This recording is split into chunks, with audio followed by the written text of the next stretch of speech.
Good morning. I think we're all ready. Good morning. Mark White here, Idaho Estate Planning. And as the name implies, we do estate planning. We also do elder law. We've had clients, for some of them for 20 plus years, some a little longer. And our goal at this stage in life, as they get into their 70s, is we're trying hard to make sure that they're safe and they're comfortable. Preserve their dignity, which usually means that, we want them to make decisions while they can. So this series that we're doing, we're trying to focus in on that concept of being safe and having a high quality of life. So today we've got two panelists that are going to talk to us about kind of a parallel thing, if you think about it. One is home care. And it's also called personal care services. We're going to talk a little bit about, when do we know if it's time to bring in a little bit of help? And there's some questions about, well, you know what, I just know my daughter's going to step in and take care of everything when I get to that point. And by the way, it's often the daughter-in-law that we kind of rely on. That's just, personal anecdote. I've seen this many times. And so we've got the folks at Family Resource Home Care, and that's Jeff. Jeff Weiberg is there. He's got the home above his head. Jeff, thank you for being here. There you go. He'll talk to us about some in-home care, some personal care services. We've got Brittany Foster with us. Brittany is working with the good folks out at Regency Columbia Village. They do a nice job, even better job now that Brittany's there.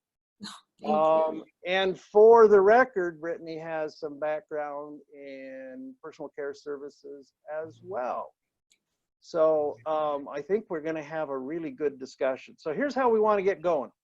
We're going to turn some time over to Jeff. He's going to do a bit of a presentation. A little bit about family home resource. Did I say that wrong? Family resources home care. Got to put those two right. A little bit about them and some concepts about home care. And then we're going to turn some time over to Brittany to kind of pick up the discussion and fill in a little bit of the gaps. I'm hoping today that we get an idea of maybe when it's okay to be home and what you need to look for, and maybe when it's not so good to be home, because I know that's a tough conversation for a lot of people. So Jeff, turning the time over to you. If you go too long, I'm going to cut you off because I'm in control. All right. Well, thank you, Mark. I appreciate that. So first of all, I'd love to be able to just say, acknowledge the fact that we've all been going through this COVID-19 nonsense, and it's just been tough on so many levels, and especially for those of us who are working in home in healthcare. We really have pulled our boots up by the bootstraps, and we've done a great job. And I just really appreciate all the effort that everyone has been giving it in providing excellent care wherever the setting might be, or in helping people navigate the healthcare system at this very unique time. And because of the fact that we've all been stuck in COVID, our philosophy this morning was, we're so used to these Zoom meetings and webinars, and so we decided we'd change it up a little bit and walk you around our office. As part of our presentation, our office here in Meridian, and just try to keep it maybe a little bit different from the normal Zoom meeting. So I'll walk you through here. I want to acknowledge the fact that in COVID, we've really been, scared by this thing. And the seniors amongst us are certainly the ones who have the rights to be more scared than anybody else, because they've had the highest mortality rate. And so in home care, we like to think that we agree with Dorothy in the fact that there's no place like home, because we can keep people a little bit safer there. So Jeff, am I one of those old people? We're referring to the age of 65 and over. The average consumer who needs long-term care needs it at about age 72. And so when we're talking about planning for long-term care services, You know, it certainly can happen before that. Even individuals before the age of 65 do need long-term care from time to time. But ultimately, the preponderance that we're looking at is in the mid-70s for individuals who are going to require some form of assistance because they can maybe no longer be or remain safe by themselves in their own home. And even though they'll fight you tooth and nail, that's something that we can help them navigate as professionals, all of us as advisors. In fact, aging, I would say, is a little bit like jumping out of an airplane. You know, we can't really escape hitting the ground. So our job as healthcare professionals and as advisors is to help maybe slow the descent, or at least make it a lot more comfortable and a little less scary. Thank you very much, Gladys, here. Because it is scary to age, and it's scary to lose independence, and it can also be disorienting. A lot like jumping out of an airplane. Initially, when you want to take up skydiving yourself, you want to have somebody who is an advisor along the way, and that's really what Mark does, it's what Brittany does, it's what we do. All of us as senior care advisors, we help people navigate that whole process and preferably make it a lot easier for them to go through that experience. And so speaking of parachutes, one of the first questions you're going to want to ask is how to pack a parachute, or who has packed your parachute. And so I'd like to talk a little bit about long-term care and ways that we as professionals can pack the parachutes of those that we're advising and to make it as awesome of a descent as possible. So talking about the parachute, we need to acknowledge a few components. What our role is, what their options are for long-term care, what the why of those who consume long-term care are, what should be our target advice, and a little bit about the financial components. So at the outset, people want experts. The last thing you want to hear as you're jumping out of an airplane is, hey, is this your first jump, to your jump coach? And them saying, oh yeah, this is my first time, would scare us to death. So they want experts. They want to know that they're in good hands. And the way that we can help them to make sure that they feel like they're in good hands is to be knowledgeable ourselves and make sure that we're also providing sound and good advice. And one of the things that I would say makes good advice is making sure that we're not providing them with too many options. And so us doing some of the homework ahead of time can reduce the amount of options that we're presenting as advisors. So as an example of this is if you have a friend who asks you, hey, where's a good place to go get a bite to eat? And if you were to then open up the phone book, back when we had those, and present to them 568 options that they have to choose from, that's going to be overwhelming. And so instead, by us becoming much more familiar with what each component of care constitutes and when it's appropriate, we become much more an effective advisor or advocate for on behalf of anybody who is going to require care. So I'd like to be able to talk a little bit about that. I also mention, and this is something that Mark and I definitely sympathize with, remember, most of the individuals who are making these types of decisions, they're in crisis mode. Maybe they've just had an acute care experience, maybe a fall, maybe there's a new diagnosis of either dementia or cancer or something of that nature, and they're scared. So they're going to be turning to us with a lot more interest in what we have to share than maybe other times. And I wish that everybody would plan ahead and really plan for this. But unfortunately, the truth is that most people are going to be in crisis mode when they turn to one of us as senior care advisors. So if we don't know the answers, we want to make sure that we at least know the people who can be the resource for them to receive some of those answers. So understanding our options for long-term care. Let's start with an LTAC, a long-term acute care hospital. Those are for very intensive acute scenarios. Usually these are going to be a very small percentage of our overall population. A good example of that here in the Valley is Vibra Health. This is something that they provide, and it would be covered by Medicare. Then from an acute care setting, we oftentimes find individuals going into a skilled nursing facility because they require round-the-clock monitoring of a condition. Average length of stay here in this area is about 22 days.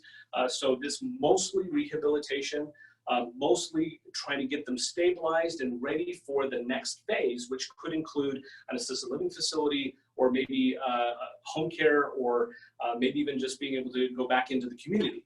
A good example of this in our area is Aspen. So an assisted living facility, I won't go into this too much detail because I'm sure Brittany is going to cover it. As she's coming from Regency Columbia, there's a great example of an assisted living in our area that provides a congregate living facility where people can age in place and also receive a huge sense of community. I'll let her cover more of that. Similar to an assisted living facility, but without so much assistance, is an independent living facility, oftentimes part of a greater, larger network, if you will, where people can progress along the pathway of needing additional assistance as they continue to age. A good example of this is Rebel Eagle in our area. An adult family home is kind of like assisted living, but in just small groups, usually in a private residence where there's several bedrooms. And there are a lot of these in our area. There's scattered all over the place. There's home health, which is doctor ordered. It's similar services that you might see in a SNF in the fact that it's providing nursing and or therapy, but it's done so in the home when it's really difficult for somebody to leave, that we're considered homebound. This is covered by Medicare and Medicaid, and so oftentimes there's no copay associated with this, but the average length of stay for our area is 42 days. So it's not usually very long in overall opportunity. Oftentimes associated with home health is hospice, which is, instead of being curative in nature, it's palliative. So hospice is for individuals who have a terminal illness and are expected to pass within 6 months. And they are providing most of that in the home, but it can also be provided in other settings as well. Good examples of a home health and a hospice is Idaho Home Health and Hospice, or St. Al's Home Health and Hospice here in our area. And then finally, there's home care. Home care can really supplement a lot of the services that these provide. In fact, more than about 10% of our clients at any given time are going to be in one of these other settings when they're consuming home care. Because what we'll try to do is fill in the distance between what is already being provided and what might be needed. And so it's not necessarily mutually exclusive. In fact, most of these are not mutually exclusive, but they do interact a little bit differently. And if we had time, we'd go into all the details and the nuances of each one, but ultimately we're going to be talking a lot more about home care. And of course, Family Resources is certainly a good example of a home care service here in our area. As a good advisor, one of the things that I always would encourage is to empathize with the why behind what the client is looking for. So let's start with outcomes. What is the outcome that they want? Perhaps they have a curative focus. They're trying to get better. They're going to need rehab. They're going to want to maintain their independence or get back to a place where they're obtaining independence. Maybe it's post-acute. They just had a surgery. They're needing a little bit of assistance, but for a very short period of time while they're getting back up to their normal speed. Home care can be very appropriate in those type of scenarios on a temporary basis to get somebody where they want to go. Maybe, though, it's to be able to maintain normalcy. And what I mean by this is maybe they're not safe to drive on the road, or maybe they are having a hard time getting nutritious meals, but otherwise they're pretty safe to be able to remain at home. We can provide those supplemental services that really assist them in maintaining their independence to the degree possible while filling in any blanks that might exist within their capability. Each one of the care plans that we provide are very customized to and unique to the individual who's receiving that care. And it really is designed to try to help them to maintain as much dignity as possible. I would say that we want to avoid assuming that our values match. So like I said earlier, I agree with Dorothy, there's no place like home. I'm one of those individuals who would love to be able to age in place. But I know that I've got siblings and friends who are much more social than I, and so they might be much more happy in a congregate living facility where they can have a lot of the dynamics of social interactions and games and activities that are planned and age in that way. So it's really about what the individual wants, and if we're doing our job as good senior advisors, we're going to be finding out their why and not assume it. Because value is what we choose it to be, and we would all have circumstances where, oh, I would never do that, but it may not be what others want. So as a senior care advisor, also the thing that I would urge that we're sensitive to is some focus on the quality of the care. So I love Idaho. It's fantastic. We have freedom here in Idaho. We've got freedom of choice. We don't have a lot of regulations. That's just our culture, and it's the way that we want it, and that's a beautiful thing. In home care, that means that there's just very little regulation that is guiding the overall industry, and so some might choose to cut corners. So asking a lot of questions of the services and making sure that they're using best practice or national standards or ethics or background checks, etc. Those are important things in particular to keep in mind when you're referring any type of service here in Idaho, because there's not necessarily going to be a regulatory body that's assuring those things, and asking the services to basically provide proof of their quality of care is a very, very good tactic to use. Sometimes you also get what you pay for. So one of the things that you should also look into is what types of employees do they employ? How are they trained? How are they qualified? And how are they screened? You know, each agency might be a little bit different, and there's a big difference between paying minimum wage at $7.25 an hour and the type of individual who's willing to take that kind of a role in long-term care versus those who are maybe making closer to $12, $13 an hour. The quality of the care, the quality of the skills can be quite a bit different in their capability of achieving the goals of the client themselves. So speaking of cost, let's talk a little bit about some of those finances. Medicare is something that everybody's familiar with, but few people truly understand how to navigate, and that is absolutely true of a lot of our clients that are coming to us and asking for assistance. So it's important for us to understand that Medicare is something that you qualify for at the beginning of the age of 65 in most cases, and that covers various different services, some of which are in the long-term care category, but may not do so for a very long period of time. In home care, we are not covered by Medicare in its traditional sense, whereas home health or hospice or skilled nursing facilities may very well be. Most of the time, assisted living or adult family homes or home care itself is not going to be covered by Medicare. And that's important for us to understand. However, it can be covered by Medicaid, which is sometimes confused with Medicare, but Medicaid is the income qualified benefit that if somebody makes a low enough amount of money or has a few enough assets, they can qualify for Medicaid to help them with their long-term care needs. That could be assisted living, it could be adult family homes, and it could be home care inclusive, as well as all the other ancillary long-term care services that exist out there. I'd also point out that here in the Treasure Valley, as high as 26% of seniors may possess some form of long-term care insurance from one of the 10 authorized providers. These insurances are specifically designed for the long-term care needs as we age and are meant to indemnify the cost of care. And that we find within our services, a lot of our clients do come to us with a form of long-term care insurance, and we can help them navigate that because there are over 7,000 different iterations of plans in the United States, and so it can be somewhat difficult to navigate on exactly what they cover and how to qualify. There are also VA benefits, the infrequently understood aid and attendance benefit. In particular, I would recommend that if you have a client who may qualify for this, and this is if they're a veteran or a spouse of a veteran, that they reach out, contact Mark. Mark is an expert in this, and this is something that should be made available to more of our individuals who have served our country. This is a way that we can give back. Medicare Advantage plans are also starting to cover things like home care. This is a growing trend within the country as private insurers under the Medicare Advantage structure are starting to be able to provide for home care services.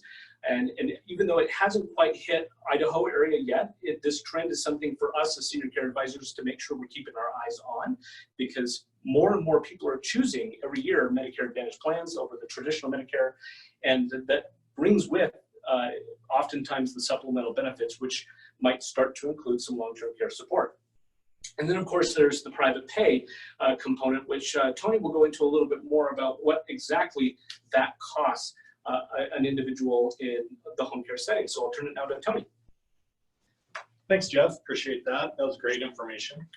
Hello, everybody. My name is Tony Bingham. I'm the regional manager here in Boise, Idaho. So let's take you back to kind of the beginning of Jeff's presentation where he said it was scary and disorienting for people.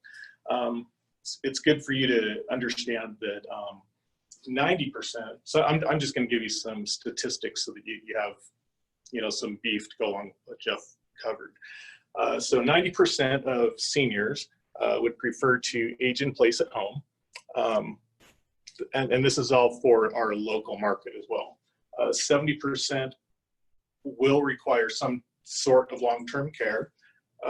That long-term care will last about 3 years for their consumption time. When it comes to home care, they're going to spend about 11 months with our service, and it'll cost them about $1,000 a month. So not as expensive as you might think. So I'm going to pass this on to Ashley. Hi guys, how's it going? You might know me from the community, but as Jeff has gone over how long-term care can help and how home care can really step in and help that your clients and your patients, I kind of just want to give you guys a little bit of background of Family Resource and who we are and who I am. I'm Ashley, and I'm actually from the Boise area, and I've worked with Family Resource, which I absolutely love. Just kind of a little bit about us. We are one of the largest private pay home care companies in the Pacific Northwest, and we're also one of the oldest companies. We have been located here in the Treasure Valley since the '86, and we are really deeply rooted in our communities and providing that top care that you guys want for your patients and your clients. Hence the name Resource. We really truly do want to be a resource for your clients and your patients, wherever that may be for them, whether that's home, assisted living, coming out of SNF, being discharged from a hospital. We're able to help navigate and be able to provide that top quality care that everyone is looking for. Kind of what I think sets us apart about Family Resource is that we really do tailor our care directly to what the patient and the client needs. We're able to, if they need respite care from 2 hours all the way to live-in, we're kind of able to fill in those gaps that each individual might need. Tony went over some stats. It has been shown to show that seniors really do fear losing their independence even more than dying. So if we can help them facilitate that independence wherever they may be, that's what we want to do. And we really do want to provide them dignity with the top quality care that we're able to. So if you guys ever need anything, we're going to go ahead and be here for you. And then I'm going to pass it over to Brittany at Regency to learn a little bit more about assisted living. Thank you very much. Hi, my name is Brittany. I work at Regency Columbia Village. I also have a background in personal care services. That was actually one of my first jobs. So I love the home care environment, and I also love assisted living. I think they each have a time and a place. You know, there's a lot of people that are in the home providing care for a loved one and sacrificing their health to do so. And, you know, you can only do that for so long. And that's where having home care come in and really aid you so that you get that break that you need. Because if you don't, you're not giving your best self to the person that you're caring for, and you're also not taking care of you. So that's an incredible resource. When it's time for assisted living or memory care, that really depends on several different situations. It depends on your budget, you know, if you're, and it also depends on, you know, what kind of behaviors you're dealing with at home, how often you need to have assistance with care. If you need 24/7 care, that can get costly. And so, you know, that may be when it's time for an assisted living or a memory care community. The other thing is, you know, if they have really difficult diabetes to manage or other conditions that would benefit from having a nurse's care, you know, daily. And having that oversight is really, really helpful. And for memory care, you know, I've worked in the home and I've worked in the communities, and I think that it's a case-by-case basis. But for people who are really, really resistant to living in a memory care community, having home care come in first so that they start getting used to having somebody else besides their loved one take care of them is a really, really great way to introduce that. And when it comes to memory care, I'm a firm believer in sooner is better. You know, don't wait until you're so physically exhausted that you don't have a choice other than to get help. Do it before. That way you're at your best when you're making these decisions. It's also your decision, because when you get to that point where you have to have help, it's no longer your decision. And getting it early and having them used to that is going to make that transition into a community when the time comes that much easier, because they're already used to having caregivers. They're already used to somebody else besides you providing that care. And so, and I had this really wonderful opportunity when I worked at Emerson House, and we do it at Regency as well. I call it a general transition service. But for those that have memory care, that have home care in the home, something that is really amazing and actually cuts their transition time in half. And this has been consistent with every case I've seen that we've done this with. But having that one-on-one caregiver for the first 3 days that they're used to working with in the home actually come with them to the community, so that they have somebody that is completely dedicated to them to calm them when they start getting anxiety about not being at their home and not recognizing their surroundings. Because each time they move, they have to retransition. And for any of us, I personally hate moving. Moving is so stressful, it drives me crazy. I can't wait to get done and just have a glass of wine. But memory care is not like that. They don't get to just have a glass of wine and come down from all of that stress. That stress really puts that disease into kind of a hyperdrive, and some of them bounce back from that, but some of them don't. And so limiting the amount of times that they move is crucial. And having that home care there and then transitioning them to a memory care is really important as well. So, and you know, communities are not all created alike. It's very important to do your homework. State surveys for each community are available to the public. So really reading those and having your information before you even go tour, because you can walk into a beautiful building, but it doesn't mean that the care is going to be good. So paying attention to what are the most important things at that age in life. For me, food would be a huge one. I want good food. I want really good food. And then activities, fun things to do, things to keep you occupied, to spend your time, to make, you know, it's supposed to be the golden years, not the sit around and don't do anything years. It's a time to get back to the things that we enjoy, like art and music and things like that. So making sure that they have a vibrant and constant activities program going on. And, you know, the most important thing is the care, the kind of care that they have. So paying attention to, you know, those reviews on state, and reading the reviews from families, the Google reviews, and really going in and observing. I always say, go in and have a meal. Go sit down, because then you actually get to observe the caregivers interacting with the residents. You also get to try the food, and you just get a sense of what the environment and culture looks like. And most communities are happy to have you come in and do something like that. Some are complimentary meals, some of them it's, you know, $5 to $10. So, but very important to do that homework. And then, you know, working with somebody, if you're with a home care agency, ask them about which communities they recommend, because it's really overwhelming to get hit with 50 different communities that kind of fit what you're looking for, but not really. Your home care company is going to know you since they've been working with you. They're going to know what kind of style of living is going to be best for your loved one, and really direct you through that process and make it a lot less stressful and overwhelming, because it is. And the biggest advice that I can give you, no matter what kind of care you're looking at, is plan ahead. Please do not wait until something happens, because it's so much worse. It's so much more stressful. When you plan ahead and you're prepared, it makes the entire process so much better.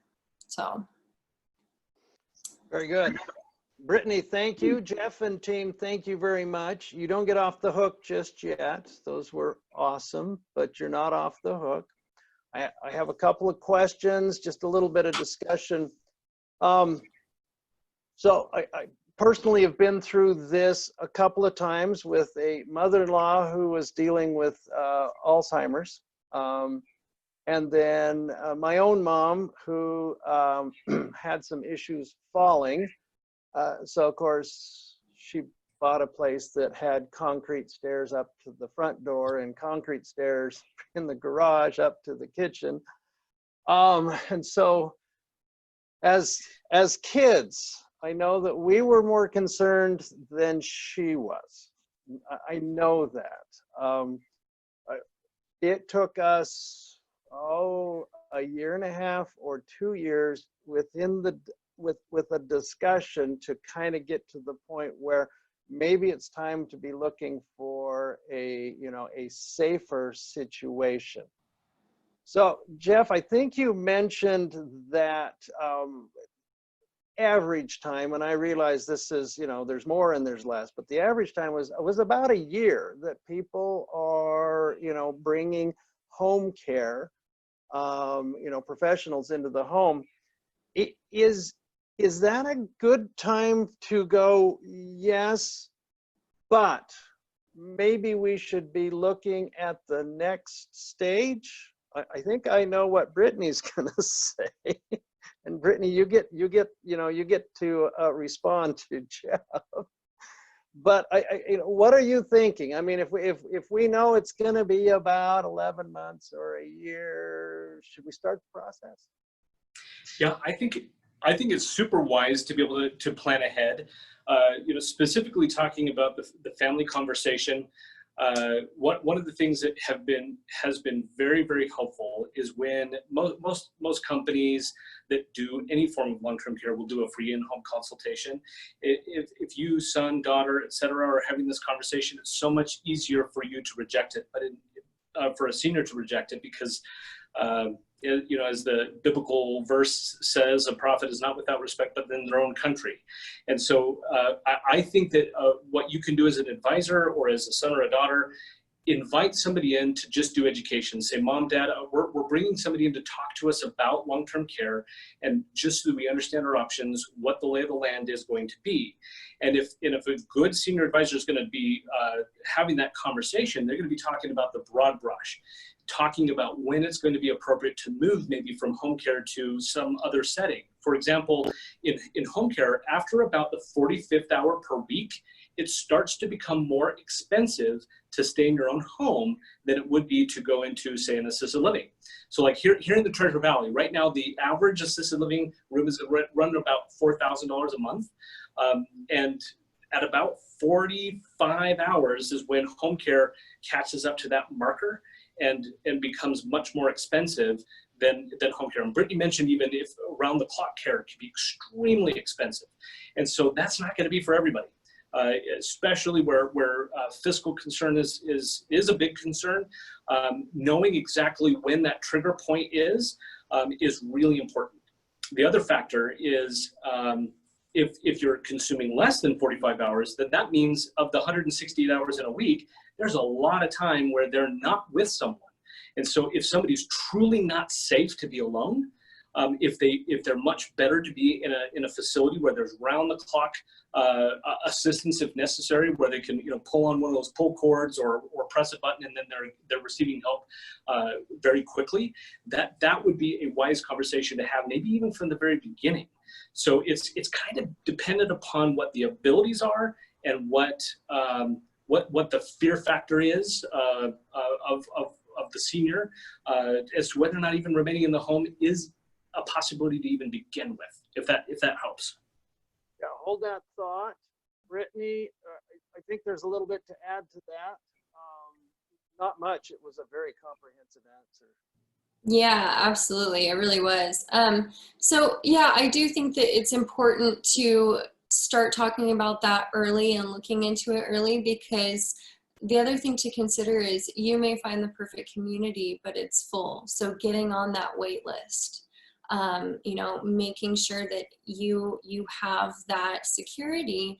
And the other thing too is, unfortunately, we don't always know what's going to happen, and sometimes there is an accident or a fall or something like that, and you know, home care just isn't always the best way for them to heal. It becomes, like you said, a lot more expensive if it's 24/7, because honestly, if you have a loved one with a broken femur or something like that and you're 87 years old, I don't think you're going to be lifting that person into the shower. It's just not safe for you or for them. So thinking about those things and just being proactive versus reactive doesn't mean you're going to put them in tomorrow. It just means that when the time comes, if the time comes, you're prepared and you're ready. So just a quick, we got a question. Let me throw this out. I think both of you know an answer to this, but it's just a data point. Jeff, what is the average cost of home care or PCS? What does that look like in the Valley? Yeah, so right now the statistics that we get from Home Care Pulse, which is an organization based out of Rexburg, not too far, you know, to our east, they survey the entire nation, and they gather that data together and then give averages by region or what have you. So the average in our region here is going to be about $28 per hour for home care services. That can depend upon the length of time that a caregiver is required to be in the home, or maybe the acuity of the client. Some home care agencies don't do it a la carte like Family Resource does, or they do it a la carte, unlike Family Resource.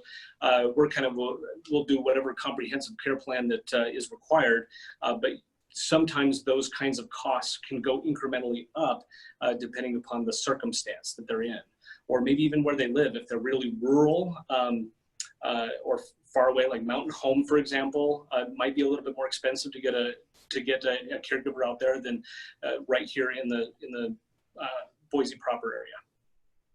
So that was a tremendous lawyer answer, Jeff. That was, you amazed even me. But I think that answered the question. Is the lawyer answer, of course, is, well, that depends. And you didn't say that depends, but it really does. You walked through some of the scenarios. So Brittany, I don't know that 11 months or 12 months lead time is maybe even the best amount of time to start having this conversation with a parent or a loved one. What are you thinking? You know, I agree, especially if memory care is a factor, because we do really have to consider our audience. These are hardworking, salt of the earth people who have valued their independence their whole life. And now usually their child is coming in and saying, oh, you can't do that anymore. And, oh no, sit down, that's not safe. And they're just like, who the hell are you? Tell me what to do, you know? So having that conversation early on when they're still in a good frame of mind and also a lucid frame of mind to have these difficult conversations and really saying, okay, when you get to that point, not that you're there now, again, it's important to do this early, but when you get to that point, what are your requests? What's important to you? And understand that as much as I love you, I may not be able to take care of you by myself, depending on what happens with your health. And so these are my options. What would you like? That way, two things are happening. You're giving them back their decision-making ability, which is so important, because that's where we see a lot of resistance, is when we take away their decisions and we just say, this is what you're doing and this is where you're going. So yes, you're giving their decision back, but you're also making this plan while they're in a good enough frame of mind to say, I understand that makes sense to me. And I don't, because a lot of people too, they don't ever want to be a burden to you. And so when it comes from a, how do we do this where everybody wins, where you're getting the best care possible, which also means you're getting the best version of me. And usually the best version of me has help. And by the way, that goes both ways. The best version of mom is when she's healthy and strong and, you know, she's got a high quality of life. Mm-hmm. So here's the quick personal story. When we were going through this discussion with mom, you'd love my mom, sweet lady, and she's quite independent. My sister, lovely lady, and her husband, just top notch. They brought her up to their house, which is like 30 miles from where she was living at the time. And they have a nice home. And they said, Mom, we've got a big home. You know, we could do this. We could put a bathroom in here. We're inviting you to come live with us. We'll be here and we'll help out. And so Mom said, well, thank you very much. You're telling me that you love me, and I appreciate that. And I love you, and I don't want that to change. So I'm not going to come live with you. No. She Yep. said, I've watched people do that, and then the nature of that relationship changes, sometimes subtly and sometimes not so subtly. And we've actually seen that in the office when the daughter or the daughter-in-law, Jeff, you notice I didn't say son. Don't ask me. That's a discussion for another day. But they become the caregiver. Mm-hmm. And then, I don't know what it is, but at some point they feel free to start barking orders at mom or dad. And okay, now we got to do this, and now we got to do this, and now we got to do this. And that is not a great relationship for a parent and a child. At least in my view, that's not a great relationship. And so to me, that's a huge reason for bringing in a professional for a couple of reasons. This is my view. Not everybody feels the same, I'm sure, but a couple of reasons. One is we have that distance. This is not my child. This is not my parent, so I can be a little bit more objective, third party. I can see things that are going on. I'm not tied up with the denial that tends to happen. And then two, I'm professionally trained, which means there are things that happen then as the son or the daughter or the grandchild that's stepping in to help out. I don't have to panic. I've got somebody that knows what they're doing. So I think that's important, or at least an important value to look at. And Brittany, I'm with you. I think looking earlier rather than later. So discussing this with a friend of mine, he says, so it's like landing the plane. Would you like a nice, smooth landing? You've got everything worked out. You've pushed all the buttons and the lights. Or do you want to crash? You know, you choose. How do you want to look at it? So we had a question about Medicaid, and I was just going to respond to that real quick. Some good planning, if you're going to look at Medicaid, if that's going to be part of your resources, which can easily be the case, you need a good 5-year lead time on that. There's that 5-year look back, and man, you've got to have that. And so if you really want to plan, 5 years is not too soon. 5 years out is not too soon. And Brittany, I like what you were saying as far as you can start those conversations. Mom and dad are in their 60s. You can start talking about, well, tell me what does quality of life look like for you? Mm-hmm. Yeah, my parents are in their 50s and we had that conversation. Have the conversation. Yeah. Yeah. Your documents in a row. That's why I go see Mark. You know, I have a family right now where they don't have a POA. And she needs memory care, and it's a mess. So I'm 30 years old. I have my POA. I have my DNR. I have all of that taken care of. I even have a will. I don't have a lot to give, but I got a will. So having those documents, it's never too early to have that stuff in place. Amen to that. Very good. So, and I know that when you visit with folks about either engaging family resource home care or moving into a Regency Columbia Village, I know you guys ask those questions too. Do you have a POA? Do you have a healthcare power of attorney? Do you, yeah, all those good things. So that is totally awesome. We're running out of time. I got one other thought maybe for us to chew on just a little bit. How do we know? There's two parts to this question. How do we know when it's time to make the transition from being at home? Actually, can I ask it this way? Sorry, I got one other question. Jeff, moving back, how do we know when it's maybe time to bring in a little extra care or maybe professional care into the home? What are some things we ought to be, you know, looking at? Early signs. So early signs. When you're visiting with mom or dad, you're noting that they no longer engage in the activities that they used to love. It'll happen very subtly, but they'll spend more and more time maybe on the couch watching old reruns or The Price is Right than maybe doing some of the things that they used to love. And the reason why is because they'll subtly no longer feel so steady on their own feet. That's one of the most classic examples. And that's a sign that could prevent a critical incident like a fall to precipitate this conversation. So they're no longer engaging.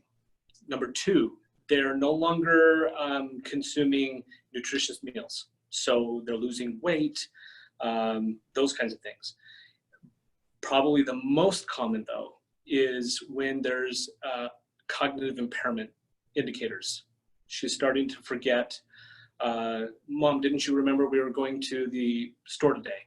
Oh, I forgot about that. Now, we all do it. We walk into a room and we forget why we walked in there. That's because of the busyness of our minds. But when you're seeing that there is a consistent pattern of forgetfulness, especially on maybe larger, more important things like appointments or forgetting to take medication, things of that nature, that's when you're going to start getting a negative outcome. And so that's when conversations around getting some assistance would be very, very appropriate. And those are early indicators before something bad happens. It's the analogy of gently bringing that jet into a nice runway versus letting it just run out of fuel and then crash. It's having a good plan in advance. And those are some really common early indicators that maybe a little bit of help is appropriate. And then getting that help comes with a lot of the professional assessment process that really measures head to toe what's going on in this world and how can we help keep that person safe. And that'll also include talking about all the different various options that we've been talking about today, like living wills and all that good conversation to have, but tough conversation to have, especially for family members. I know I'm going to get some pushback from our rehab places, but boy, if you could avoid falling and breaking a hip or a leg or a clavicle or anything, that would be great. So Brittany, taking this to the next step, what are some things that we should maybe be keeping an eye out that it's maybe time to move? I know Jeff gave us a little bit as far as, you know, there's some expenses, but are there some other things that we could look at that it's maybe time to get serious about this conversation and then, you know, moving if necessary? Yeah. So there's multiple factors that can, you know, indicate that it's time for an assisted living or a memory care facility. And some of those directly correlate to health conditions. So some home care companies do have nurses that will come out, but that nurse is not there every day. So if you have a healthcare condition that really can't properly be managed at home without the oversight of a nurse, then at that point, it's pretty important to start looking at a assisted living or memory care community. You know, memory care has a lot more indicators for it being time to move. You know, when their care becomes so big, like we were talking about that 24/7 care, that can cost up to $15,000 a month.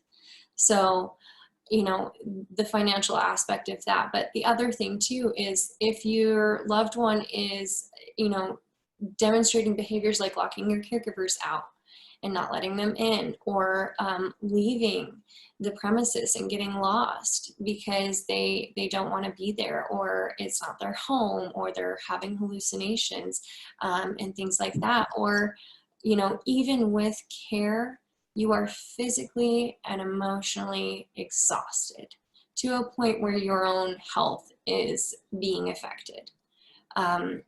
That's just not a good situation for anybody, because like I've said before, when you are on empty, you have nothing else to give.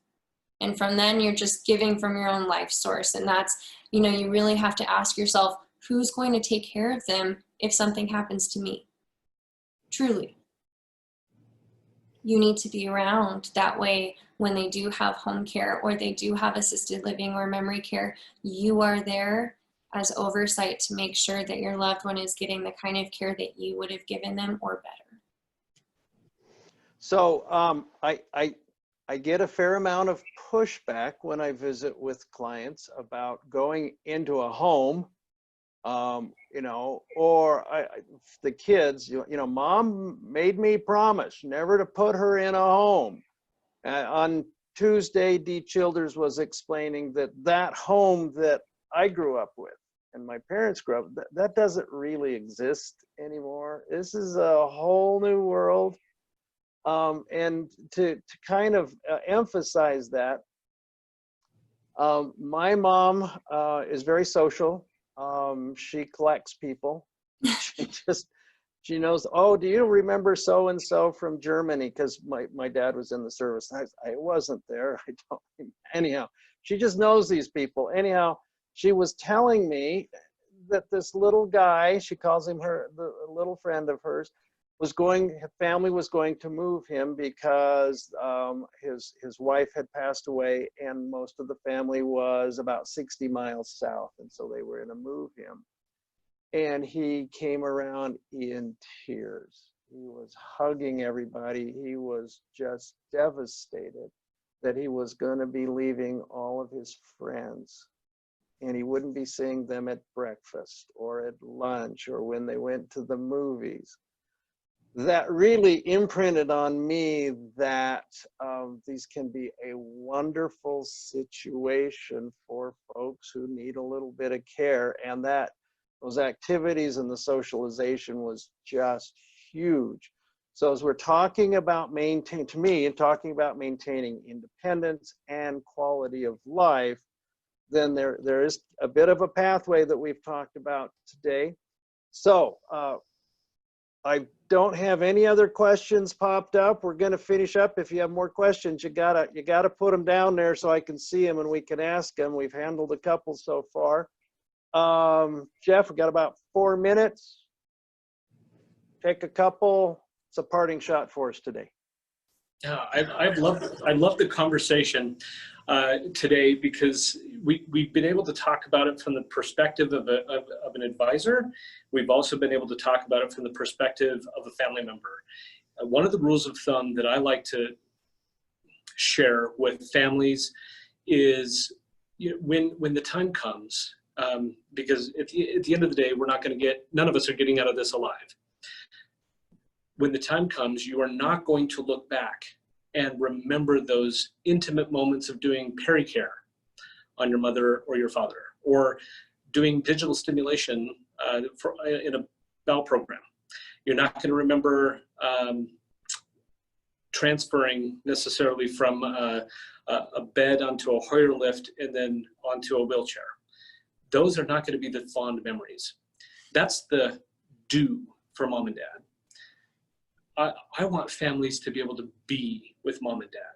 And Mark, you kind of talked about it a little bit of nobody wants their relationship to change. And over time, family members who become a caregiver do tend to change the way that their relationship operates, and they become very diminutive. And it's more the barking orders, like you said.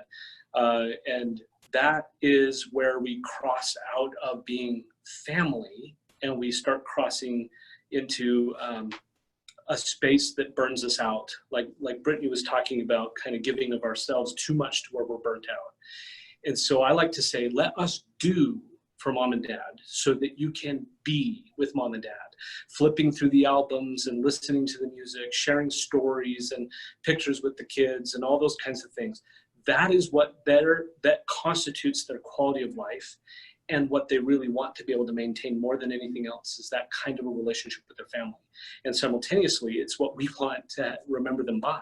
And so being able to understand that they can let go of guilt, that I'm supposed to be the one who's to take care of mom and dad because, you know, they cared for me, they raised me, now I get the opportunity to be able to pay them back. That is a misplaced or potentially even a misguided idea. And instead, we as professionals can help families feel comfortable about understanding that there is a better way. Psychologically and emotionally and even financially, there are options for them to be able to engage in care in a way that does not ruin that relationship. I'll also share with you one more statistic that right now today, on average in the United States, the average child of an aging adult lives 248 miles away. That makes the coordination of care sometimes impossible.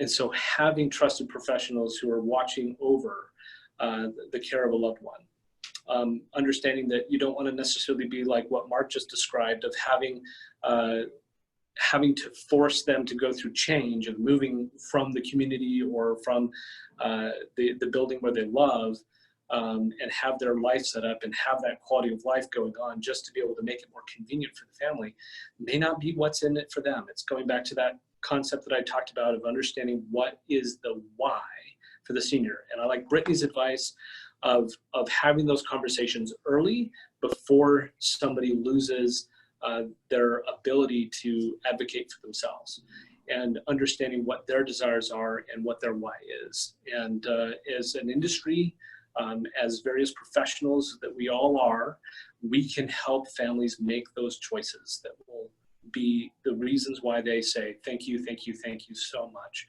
We couldn't have done it without you, or mom just really appreciated what you did for them, or those kinds of letters arrive on a daily basis to our services, and I'm sure Brittany's the same. And the reason why is because we're providing them with good care, and for all the right reasons. And so I appreciate your investment into yourself by listening and getting further education about your options as an advisor, or even as an individual, in understanding how to navigate this thing we call long-term care. Very good. Brittany. Thank you. So I just want to wrap up with a short story that really shows the importance and the beauty of having help. A couple years ago, we had a man call us who was taking care of his wife with dementia in the home. He had taken care of her for 4 years by himself, to a point that he developed a health condition that put him in the hospital and could no longer care for him. No children, so nobody else to help. So we came in and provided in-home care with my mom's company at the time. And it was short, but we did get her into a memory care community. And after her being there for about 2 weeks, when he was there visiting her, she actually reached over, grabbed his hand, kissed him on the cheek, and said, "I love you." She hadn't given or shown him affection in 3 years. 3 years. So having help allows you to either be the husband again, the wife, the daughter, the son, the grandchild, whoever you are in that person's life. And that is what they need you as, more than they need you as a caregiver, always. Very good. Thank you. Jeff and team, tell your team thank you. Brittany, thank you very much. If you, if any of this struck home with you, quickly, Jeff, best way to get hold of you guys? You can reach us on the web or calling our office line. 208-376-5515, and we can answer any questions that you have. Very good. Brittany, best way to get hold of you? You can reach me on my cell phone, text or phone calls. If I don't answer, leave me a message so I know who I'm calling back, please. My number is 208-577-8584. Very good. Thank you. Join us Tuesday. Join us Tuesday, next Tuesday. One of my other favorite people, Dr. Louise, is going to be with us, and we're going to be also Louise Yilu. You're going to love her. And Gerald Boson from Life Care Treasure Valley is going to be with us, and we're going to talk a little, very similar conversation, but different aspect. We're going to talk about medical care, and can we provide that in the home, or is there a time we've got to move? So similar concept, a little bit different. Thank you for joining us. Signing off. Have a great day. And I hope that something we've done today is going to help you help the people that you love and take care of.